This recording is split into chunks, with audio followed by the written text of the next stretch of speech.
Capítulo 19. Aomame. Mujeres que comparten un secreto. ¿Little People? Le preguntó Aomame a la niña en un tono dulce, mirándola a la cara. Oye, ¿quién es la Little People? Pero después de decir eso, Tsubasa volvió a cerrar la boca completamente y las pupilas perdieron su profundidad, igual que antes. Como si, a causa de esas pocas palabras, la mayor parte de su energía se hubiera agotado. ¿Se trata de algún conocido tuyo? Preguntó Aomame. Otra vez no hubo respuesta. La niña ha repetido varias veces esas palabras en otras ocasiones, dijo la señora. Little People. No sé qué significa. Las palabras Little People albergaban un eco aciago. A través de sus oídos, Aomame percibía aquel tenue eco como si oyera un trueno a lo lejos. ¿Le ha infligido algún daño esa Little People a la niña? Preguntó Aomame a la señora. Esta agitó la cabeza hacia los lados. No lo sé, pero sea lo que sea, no cabe duda de que esa tal Little People significa mucho para la niña. La niña colocó sus dos manitas sobre la mesa y, sin cambiar de postura, se quedó mirando con ojos opacos a un punto fijo en el aire. ¿Qué diablos ocurrió? Le preguntó Aomame a la señora. La señora se lo contó en un tono más bien calmado. Se han encontrado indicios de violación, de que ocurrió en repetidas ocasiones. Le han provocado varios desgarros graves en la vulva y en la vagina, además de heridas en el interior del útero. Se deben a que un adulto introdujo su sexo erecto en el pequeño útero todavía sin desarrollar. Por lo tanto, el lugar de implantación para el embrión ha quedado destruido en su mayor parte. Los médicos creen que, de ahora en adelante, aun cuando sea adulta, ya nunca podrá quedarse embarazada. La señora parecía sacar a colación medio intencionadamente delante de la niña aquel tema tan crudo. Tsubasa escuchaba sin decir nada más. No se percibía ningún cambio en su semblante. A veces su cara dejaba entrever algún pequeño movimiento, pero no emitía ningún sonido. Parecía que prestaba atención, medio por cortesía, a una conversación sobre alguien desconocido que estaba en un lugar lejano. Eso no es todo, prosiguió la señora tranquilamente. Aunque, de forma milagrosa, gracias a algún tratamiento, recuperara la función del útero, esta niña es probable que nunca tenga ganas de mantener relaciones sexuales con nadie. Como ha recibido un daño tan intenso, la penetración debió de ir acompañada de un dolor considerable y, además, se repitió varias veces. No podrá desembarazarse fácilmente del recuerdo de ese dolor. ¿Entiende lo que le digo? Aomame asintió. Sus dedos se enlazaron con fuerza sobre las rodillas. Es decir, los ovarios dispuestos en su interior ya no tienen ningún lugar a donde ir. Se han... La señora miró de reojo a Tsubasa y luego siguió. Quedado estériles. Aomame no sabía hasta qué punto había comprendido Tsubasa aquella conversación, pero, pese a lo que hubiera comprendido, su conciencia parecía encontrarse en otra parte. Al menos no estaba allí. Daba la impresión de que habían encerrado su corazón en un cuarto pequeño y oscuro, al que habían echado el cerrojo en algún otro lugar. La señora prosiguió. Es verdad que quedarse embarazada y concebir hijos no es la única alegría en la vida de una mujer. Constituye una libertad más, con independencia de la vida que elija. Pero que a una mujer le usurpen a la fuerza y de antemano el derecho innato que, como mujer, le corresponde por naturaleza, es imperdonable, se mire como se mire. Aomame asintió en silencio. Claro que es imperdonable, repitió la señora. Aomame se dio cuenta de que su voz temblaba ligeramente. La emoción la había embargado poco a poco. Esta niña huyó por sí sola de cierto lugar. No sé cómo lo hizo. Pero no tiene ningún otro sitio al que ir, porque, salvo este, ningún lugar es seguro para ella. ¿Dónde están sus padres?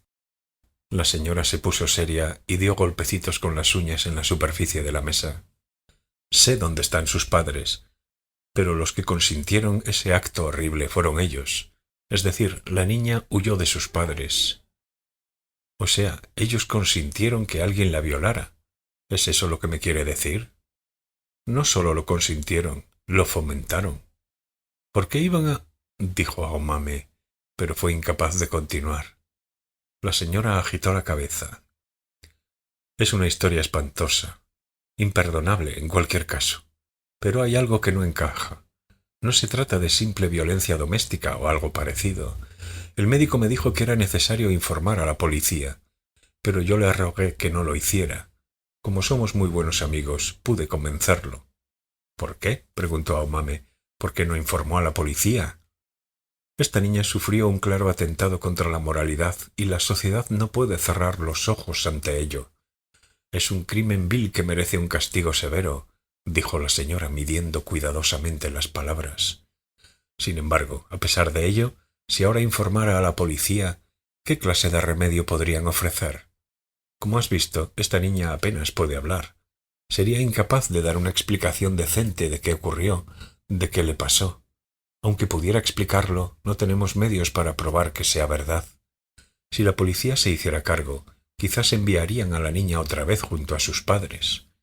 No tiene ningún otro lugar a donde ir, y nos pongamos como nos pongamos, los padres gozan de la patria potestad.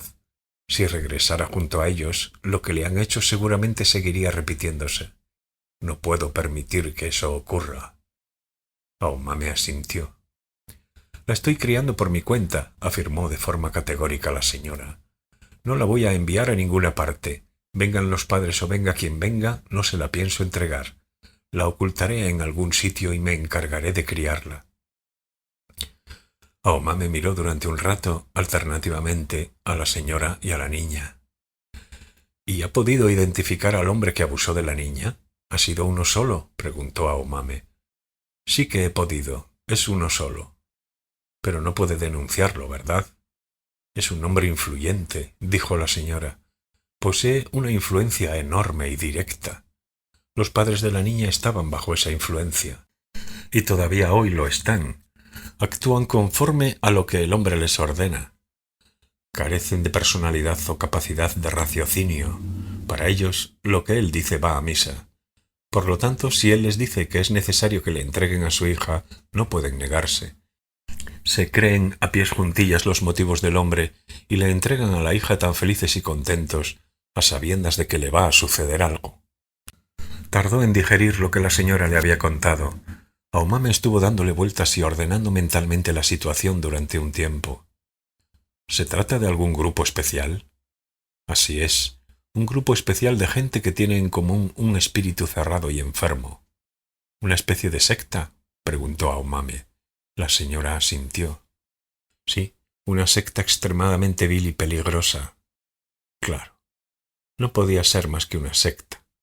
Gente que actúa conforme a lo que le ordenan, carentes de personalidad y capacidad de juicio. Es extraño que a mí no me haya pasado lo mismo, pensó Aomame mordiéndose los labios. Por supuesto, dentro de la asociación de los testigos no se realizaban violaciones ni nada parecido. Al menos ella no había sufrido ninguna clase de abuso sexual. Los hermanos y hermanas eran personas pacíficas y honestas. Era gente que se tomaba en serio su fe y que vivía respetando la doctrina, en ciertos casos entregando su vida a ella. Pero los buenos motivos no siempre traen buenas consecuencias. Además, en la violación, lo carnal no es el único objetivo.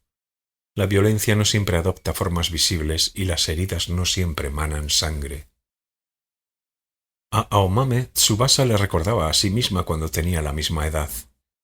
Yo pude escapar de allí por mi propia voluntad, pero a esta niña le han hecho mucho daño y quizá no tenga vuelta atrás. Tal vez ya nunca recupere su espíritu natural. Al pensar en ello, sintió una aguda punzada en el pecho. Lo que Aomame había encontrado en Tsubasa era la imagen de cómo podía haber sido ella misma. Aomame, dijo la señora como si tratara de sincerarse con ella, quiero aprovechar esta ocasión para decirle, consciente de que está mal hecho, que he investigado su pasado. Al escuchar aquello, Aomame volvió en sí y miró a la señora a la cara. Fue al principio, inmediatamente después de conocerla aquí. Espero que no se lo tome a mal. No, en absoluto, dijo Aomame.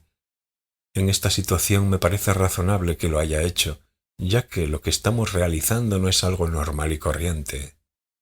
En efecto, caminamos por una delgada y delicada línea. Por eso mismo tenemos que confiar la una en la otra. En cambio, no podemos confiar en la gente ni podemos permitir que nadie, sea quien sea, sepa nada de lo que haya que saber sobre nosotras. Por eso hice que investigasen todo sobre usted, desde la actualidad hasta su pasado más lejano. Obviamente, casi todo. Nadie puede saberlo todo de otra persona. Tal vez ni siquiera Dios. Ni el diablo, dijo Aumame. Ni el diablo, repitió la señora. Entonces esbozó una débil sonrisa. Sé que durante su infancia usted también sufrió un trauma relacionado con una secta. Sus padres eran devotos fervientes de la Asociación de los Testigos y todavía hoy lo son. Además, nunca le han perdonado que abandonara su fe. Y eso es algo que a usted aún hoy la aflige. Aumame asintió en silencio. La señora prosiguió. Si quiere que le dé mi más sincera opinión, no se puede decir que la Asociación de los Testigos sea una religión honesta. Si cuando usted era pequeña hubiera sufrido una herida grave o hubiera enfermado y la hubieran tenido que operar, podría haberse quedado ahí y perder la vida. Una religión que llega a prohibir una operación necesaria para conservar una vida, solo por el hecho de que infringe literalmente la Biblia, no es más que una secta. Se trata de un abuso absoluto del dogma. Aumame asintió. Una de las primeras cosas que les metían en la cabeza a los niños de la Asociación de los Testigos era la idea del rechazo a las transfusiones de sangre. Les enseñaban que se era mucho más dichoso al morirse e ir al cielo conservando el cuerpo y el alma puros, que permitiendo realizar una transfusión de sangre en contra de los preceptos del Señor e ir al infierno. No había lugar para transigencias. Los caminos a seguir eran descender al infierno o ascender al cielo. Los niños aún carecen de capacidad de raciocinio. No tienen ni idea de si esa forma de pensar está generalizada o si es correcta desde un punto de vista científico. No les queda más remedio que creerse lo que aprenden de sus padres. Si yo, cuando era una niña, me hubiera visto en la situación de necesitar una transfusión de sangre, si mis padres me lo hubieran ordenado, me habría negado a recibirla y habría elegido morirme. Así me llevarían al cielo o a cualquier otro lugar irracional. ¿Es famosa esa secta?, preguntó Aumame. Se llama Vanguardia. Supongo que usted también habrá oído hablar de ella. Hubo una época en la que salía todos los días en los periódicos. Aumame no recordaba haber escuchado ese nombre, pero asintió ambiguamente, sin decir nada, porque le dio la impresión de que era mejor así. Era consciente de que en ese momento ella no estaba en 1984, sino que parecía vivir en un mundo llamado 1Q84, que había sufrido algunas alteraciones. Aún no dejaba de ser más que una hipótesis, pero paso a paso, cada día adquiría más verosimilitud. Y parecía que aún había mucha información en aquel nuevo mundo que le era desconocida. Tenía que andar con cautela en todo momento. La señora siguió hablando. Vanguardia dio sus primeros pasos como una pequeña comunidad agrícola dirigida por un núcleo formado por un grupo de la nueva izquierda que había huido de la ciudad. Sin embargo, a partir de cierto momento, de repente viró de rumbo y se convirtió en una entidad religiosa. Desconozco bajo qué circunstancias se produjo ese viraje. La verdad es que es una historia extraña a más no poder, pero de cualquier forma, parece que la mayoría de los miembros se quedaron allí. Ahora también ha recibido el reconocimiento de comunidad religiosa con personalidad jurídica, pero la organización en sí apenas es conocida. Se dice que, básicamente, pertenece a la rama del budismo esotérico, pero su doctrina seguro que es papel mojado. Sin embargo, la comunidad está ganando adeptos rápidamente y se está fortaleciendo. Con independencia de que hayan tomado parte en ese grave incidente, su imagen ha salido indemne porque han hecho frente a la situación de un modo extraordinariamente inteligente. Incluso podría decirse que les ha servido de propaganda. Después de tomar aliento, la señora continuó. Aunque casi nadie lo sabe, esta organización tiene un fundador al que llaman líder. Se considera que posee poderes especiales. Mediante esos poderes a veces puede sanar enfermedades incurables, predecir el futuro y realizar distintos fenómenos paranormales, aunque no cabe ninguna duda de que se trata de un fraude muy bien pensado. Parece que va atrayendo a mucha gente a su alrededor. ¿Fenómenos paranormales? La señora frunció su bello ceño. No sé, en concreto, qué significa. A decir verdad, no me interesa demasiado esa clase de ocultismo. Desde tiempos ignotos se han repetido fraudes similares en todo el mundo. El modus operandi siempre ha sido el mismo. A pesar de ello, no hay noticia de que esos engaños tan deplorables vayan a menos. Se debe a que la gran mayoría de la gente en este mundo no cree en la verdad, sino que cree, de buena gana, en aquello que desearían que fuera verdad. Esa gente no ve nada por mucho que abra los ojos. Embaucarlos es pan comido. Vanguardia, pronunció Aumame. Le parecía el nombre de un tren rápido. No le hacía pensar en una organización religiosa. Al oír Vanguardia, Tsubasa bajó la mirada durante un rato, como si reaccionara ante un eco especial oculto en ese nombre. Pero al rato alzó la mirada y adoptó la misma cara inexpresiva de antes. Parecía que en su interior se había producido una especie de pequeña turbulencia que enseguida se calmó.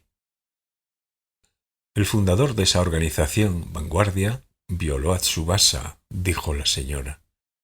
La forzó con el pretexto de concederle un despertar espiritual. Los padres habían sido informados de que, antes de su primera menstruación, tendría que llevar a cabo ese ritual. Aquel despertar espiritual puro solo se lo podía conceder a niñas todavía inmaculadas. Les dijo que el intenso dolor era una barrera ineludible para subir un peldaño más. Los padres se lo creyeron. Resulta sorprendente hasta dónde puede llegar la estupidez del ser humano. El caso de Tsubasa no es único. Según informaciones que hemos obtenido, también se ha realizado la misma práctica con otras niñas dentro de la secta. El fundador es un degenerado con unos gustos sexuales retorcidos. No hay lugar a duda. La secta y su doctrina no son más que una tapadera de conveniencia para ocultar sus deseos íntimos. ¿Cómo se llama el fundador? Desgraciadamente no sé cuál es su nombre. Tan solo lo llaman líder. Se desconoce qué tipo de personaje es, qué pasado tiene o cómo es su cara. Por mucho que se escarbe, no se obtiene ninguna información. Está completamente bloqueado. Se ha recluido en la sede del grupo, sita en medio de las montañas de la prefectura de Yamanashi, y apenas realiza apariciones en público. Dentro de la secta también son muy pocos los que lo han conocido. Al parecer siempre se halla en sitios oscuros, meditando. Entonces no podemos permitir que ande por ahí suelto. La señora miró a Tsubasa y luego asintió lentamente. No puede haber más víctimas, ¿no le parece? Es decir, que tenemos que tomar alguna medida. La señora extendió una mano y la puso sobre la de Tsubasa. Durante un rato se sumió en el silencio. Luego habló. En efecto. ¿Está segura de que fue él quien cometió reiteradamente esas perversiones? Preguntó Aumame. La señora asintió. Se ha comprobado que se viola a niñas de forma sistemática. Si de verdad es así, resulta imperdonable, afirmó Aumame en un tono pausado. Como ha dicho, no puede haber más víctimas. Ciertos pensamientos parecían enzarzarse y confrontarse en la mente de la señora, que habló a continuación. Es necesario que nos informemos con más detalle y rigor sobre ese al que llaman líder. No puede quedar ningún punto oscuro. Después de todo, de ello dependen vidas humanas. Casi nunca se muestra en público, ¿no? Sí, y seguro que está bien escoltado. Aumame entrecerró los ojos y le vino a la mente el picahielos de fabricación especial, metido en el fondo del cajón del armario, y el extremo afilado de la aguja. Parece un trabajo complicado, dijo. Particularmente complicado, añadió la señora. Entonces apartó la mano que había colocado sobre la de Tsubasa y se tocó con los dedos suavemente las cejas. Era una señal de que la señora no había acabado de decidirse, lo cual no ocurría muy a menudo. ir a las montañas de Yamanashi, infiltrarme dentro de la organización dotada de una estricta vigilancia, despachar al líder y luego salir de allí tranquilamente, parece bastante complicado en realidad. Eso solo pasa en las películas de ninjas. No pienso pedirle tanto, por supuesto, dijo la señora en tono serio. Luego esbozó una sonrisa superficial, como si hubiera recordado un chiste. Eso está fuera de cuestión. Hay algo más que me inquieta, le dijo Aomame a la señora mirándola a los ojos. Se trata de la Little People. ¿Qué diantre es eso? ¿Qué le han hecho a Tsubasa? También puede que necesitemos información sobre la Little People. La señora le habló sin apartar los dedos de sus cejas. A mí también me inquieta. Esta niña apenas puede hablar, pero, como le dije antes, ha pronunciado unas cuantas veces las palabras Little People. Quizá tenga importancia. Sin embargo, no me quiere explicar lo que es. Cuando sale ese tema se cierra en banda. Espere un poco más, por favor. También lo investigaremos. ¿Tiene alguna idea de cómo obtener más información sobre Vanguardia? La señora esbozó una sonrisa serena. No existe nada en este mundo que no se pueda comprar con dinero, y yo me he proveído de dinero, sobre todo con relación a este caso.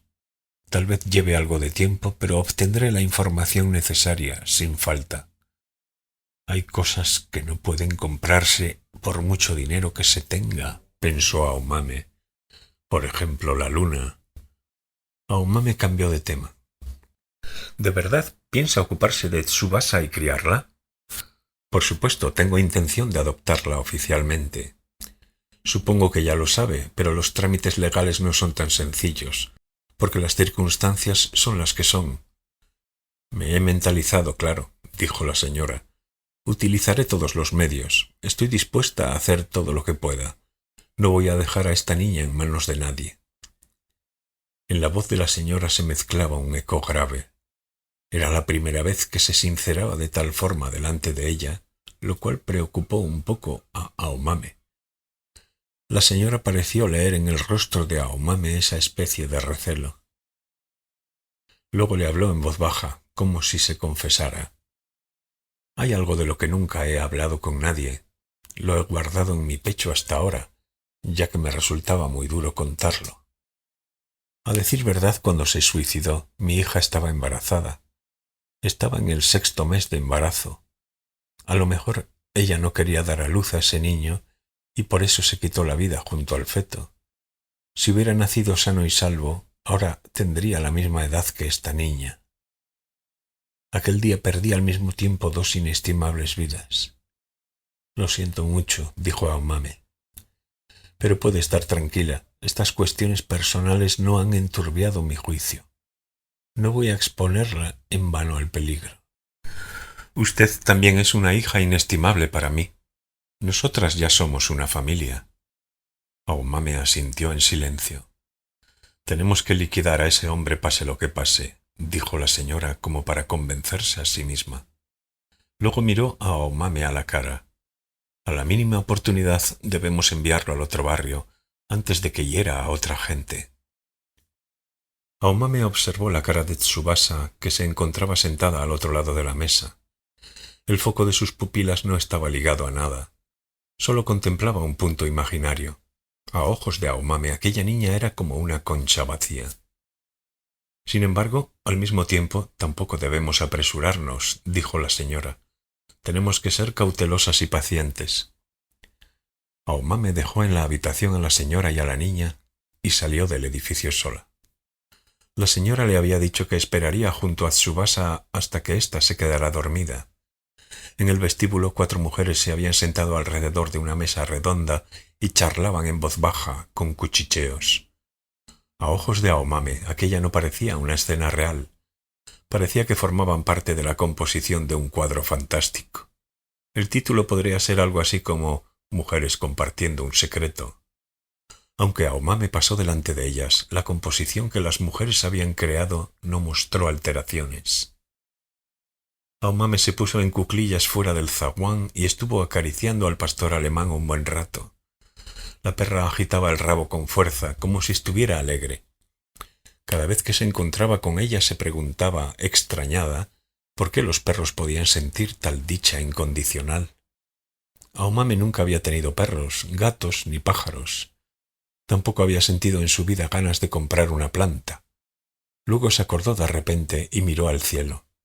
Pero estaba encapotado con nubes grises y uniformes, como insinuando la llegada de la estación de las lluvias, y no se veía la luna. Era una noche apacible sin viento, aunque a través de las nubes se atisbaba un indicio de luz lunar, no sabía cuántas lunas había. Mientras caminaba hacia la estación de metro, Aomame reflexionó sobre la extravagancia del mundo. Si no somos más que simples portadores genéticos, como dijo la señora, ¿por qué muchos de nosotros tienen que llevar una vida tan extraña? Si viviéramos de forma simple una vida simple, sin pensar demasiado, y nos afanáramos solo por mantenernos con vida y reproducirnos, no se habría logrado con creces nuestro objetivo de transmitir el ADN. ¿Qué ganan los genes con el hecho de que existan personas que lleven una vida complicada y retorcida, a veces sumamente extraña? Un hombre que encuentra placer en violar a niñas antes de su primera regla, un robusto guardaespaldas gay, creyentes que rechazan la transfusión de sangre y se mueren por voluntad propia, una embarazada de 6 meses que se suicida con una ingestión de somníferos, una mujer que asesina a hombres problemáticos mediante una punzada en la nuca con una aguja afilada, hombres que odian a las mujeres, mujeres que odian a los hombres. ¿Qué beneficios obtienen los genes de que esa gente exista? ¿Acaso disfrutan los genes de esos retorcidos episodios como un estímulo de colores vivos o los aprovechan con un determinado fin? Aomame no lo sabía. Lo único que sabía era que, a esas alturas, ya no podía elegir otra vida. Pase lo que pase, no me queda más remedio que vivir esta vida. No puedo devolverla y obtener otra nueva a cambio. Por muy extraña, por muy retorcida que sea, es la forma de ser de este portador que soy yo. Ojalá la señora y Tsubasa fueran felices, pensó Aomame mientras caminaba. Si con ello consiguiera que ellas dos fueran realmente felices, no me importaría sacrificarme, porque no tengo un porvenir que merezca la pena. Pero, francamente, Aomame no creía que ellas pudieran llevar una vida tranquila en el futuro, o al menos una vida normal. Somos semejantes en mayor o menor medida, pensó. Durante el curso de nuestras vidas hemos soportado cargas demasiado pesadas. Tal y como dijo la señora, somos igual que una familia, una amplia familia con profundos traumas en común que alberga ciertas carencias y continúa una batalla sin fin. Estaba pensando en ello cuando se dio cuenta de que necesitaba intensamente un cuerpo masculino. ¡Qué raro! ¿Por qué siento ganas de un hombre en semejante momento? Mientras caminaba agitó la cabeza hacia ambos lados. Aomame no podía juzgar si aquel subidón sexual era fruto de la tensión psíquica, si era un grito natural de los óvulos que atesoraba en su interior, o si se trataba de algún complot retorcido de sus genes. No obstante, aquella ansia parecía bastante arraigada. Si fuera Ayumi, seguro que diría algo así como «quiero follar hasta decir basta». Aomame consideró qué podía hacer. Podía ir al bar de siempre y buscar al hombre adecuado. Solo había una estación hasta Roppongi, pero estaba demasiado cansada. Además no iba vestida como para ligar. Había salido sin maquillaje, con unas zapatillas de deporte y una bolsa de plástico de gimnasio. Regresaré a casa, abriré una botella de vino tinto, me masturbaré y dormiré, pensó. Será lo mejor. Y voy a dejar de pensar en la luna de una vez por todas. El hombre en el asiento de enfrente del tren, desde Hiroo hasta Jiyugaoka, era a todas luces del tipo de Aomame. Andaría probablemente por los 45 años, tenía la cabeza ovalada y el nacimiento del pelo un tanto retirado al final de la frente. Su cabeza no estaba nada mal. El color de sus pómulos era saludable y llevaba unas finas y elegantes gafas de montura negra. También tenía buen gusto para la ropa. Vestía una chaqueta de verano de algodón fino y un polo blanco, y en el regazo tenía un maletín de piel. De calzado llevaba unos mocasines marrones. A simple vista parecía un asalariado, pero no debía de trabajar para una empresa demasiado estricta. Quizá fuera editor de alguna editorial, un arquitecto empleado en un pequeño estudio, o quizá trabajara en algo relacionado con la moda. Estaba completamente inmerso en la lectura de un libro que llevaba una sobrecubierta. Si fuera posible, a Aomame le gustaría ir a algún sitio con el hombre y hacer el amor de forma intensa. Se imaginó a sí misma agarrando con firmeza el pene erecto del hombre con una mano, mientras le masajeaba suavemente los testículos con la otra. Ambas manos colocadas sobre sus rodillas sentían desazón. Sin darse cuenta, cerraba y abría los dedos. Cada vez que respiraba, alzaba y bajaba los hombros. Se humedeció lentamente los labios con la punta de la lengua. Pero ella tenía que apearse en Jiyugaoka. El hombre cuyo destino Aomame desconocía seguía leyendo el libro sentado tal cual, sin saber que era objeto de una fantasía sexual por parte de ella. Tampoco parecía tener ni idea de qué clase de mujer había sentada frente a él. Cuando se estaba bajando del tren, a Aomame se le ocurrió quitarle aquel maldito libro y hacerle el amor, pero por supuesto abandonó la idea. A la 1 de la madrugada, Aomame estaba en su cama, profundamente dormida. Tuvo un sueño de carácter sexual. En el sueño tenía un par de bellos pechos, del tamaño y la forma de unos pomelos. Eran duros y grandes. Con ellos apretaba el bajo vientre de un hombre. Había dejado la ropa tirada en el suelo y dormía desnuda, con las piernas abiertas. Como estaba durmiendo, no había forma de que lo supiera, pero en aquel momento en el cielo se alineaban dos lunas. Una era la luna grande y antigua, y la otra una luna nueva de pequeño tamaño. Tsubasa y la señora también dormían en una misma habitación. Tsubasa vestía un pijama nuevo a cuadros y dormía sobre la cama con el cuerpo un poco encogido. La señora seguía con la ropa puesta y dormía recostada sobre una butaca para leer. Tenía una manta en el regazo. Aunque su intención había sido levantarse cuando Tsubasa se durmiera, le entró el sueño y se quedó ahí. Alrededor del edificio, situado al fondo de un terreno elevado, todo se había vuelto silencioso. Lo único que podía oírse de vez en cuando era el estridente ruido de los tubos de escape de las motos que pasaban acelerando por una carretera lejana y sirenas de ambulancias. El pastor alemán también dormía acurrucado delante de la puerta de entrada. La ventana tenía las cortinas corridas, pero estaba teñida de blanco por la luz de unas lámparas de mercurio. Las nubes empezaban a abrirse y las dos lunas asomaban la cara por los claros de vez en cuando. Los mares del mundo regulaban sus mareas. Tsubasa dormía con la mejilla pegada a la almohada y la boca entreabierta. Su respiración era tremendamente serena y su cuerpo apenas mostraba movimiento alguno. Solo, a veces, los hombros le temblaban como si se crisparan. El flequillo le colgaba delante de los ojos. Al cabo de un rato su boca se abrió despacio y de allí fueron saliendo, uno a uno, la Little People. Inspeccionando lo que había a su alrededor, iban apareciendo, cautelosos, primero uno y luego otro. Si la señora se despertara, podría verlos, pero dormía profundamente. Por el momento no iba a despertarse. La Little People lo sabía. Había 5 Little People en total.